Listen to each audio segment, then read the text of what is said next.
আমি এখন স্বাধীন দেশের স্বাধীন নাগরিক। ৭১-এর মুক্তিযুদ্ধের সময় মানবতা বিরোধী অপরাধে মৃত্যুদণ্ডাদেশ থেকে খালাস পাওয়া জামায়াত নেতা এটিএম আজহারুল ইসলাম কারামুক্ত হয়েছেন।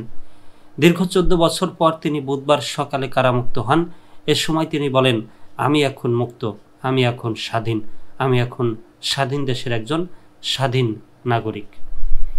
বুধবার কারামুক্তির পর রাজধানীর শাহবাগ মোড়ে বাংলাদেশ জামায়াতে ইসলামী আয়োজিত সংবর্ধনা অনুষ্ঠানে কথা বলেন তিনি বলেন, দীর্ঘ ১৪ বছর পর আমি আজ ছাড়া পেয়েছি। আমি এখন মুক্ত, স্বাধীন, আলহামদুলিল্লাহ। আমি এখন স্বাধীন দেশের স্বাধীন নাগরিক। আল্লাহ তৌফিক দিলে অবশ্যই বাকি জীবন আমাদের সঙ্গেই থাকব, আপনাদের সঙ্গেই থাকব ইনশাল্লাহ। জামায়াতের নেতা বলেন, এটি কেবল আমার মুক্তি নয়, এটি দীর্ঘ লড়াইয়ের ফল।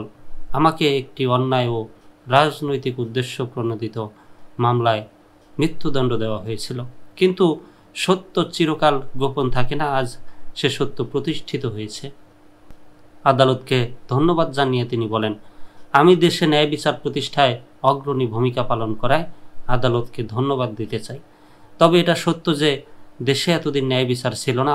বিচার ব্যবস্থাকে রাজনৈতিক প্রতিহিংসার হাতিয়ার হিসেবে ব্যবহার করা হয়েছে। আমাদের অনেক ভাইকে জুডিশিয়াল কলিংয়ের মাধ্যমে দুনিয়া থেকে বিদায় করে দেওয়া হয়েছে। এটিএম আজহার বলেন, আমার আইনজীবীরা দীর্ঘ সময় ধরে অক্লান্ত পরিশ্রম করেছেন। তারা সঠিক তথ্য উপাত্ত, দলিল ও যুক্তি দিয়ে প্রমাণ করেছেন যে এই মামলার কোনো ভিত্তি ছিল না। আল্লাহর রহমতে আমি আজ মুক্ত, কিন্তু যারা নির্মমভাবে নিহত হয়েছেন তাদের আর ফেরানো যাবে না। এর আগে ৭১-এর মুক্তিযুদ্ধের সময় মানবতা বিরোধী অপরাধে মৃত্যুদণ্ডাদেশ থেকে খালাস পাওয়া জামায়াত নেতা এটিএম আজহারুল ইসলাম বাংলাদেশ মেডিকেল বিশ্ববিদ্যালয় থেকে মুক্তি পান। ঢাকা বিভাগের কারা উপপরিদর্শক মোহাম্মদ জাহাঙ্গীর কবির তথ্য নিশ্চিত করেন।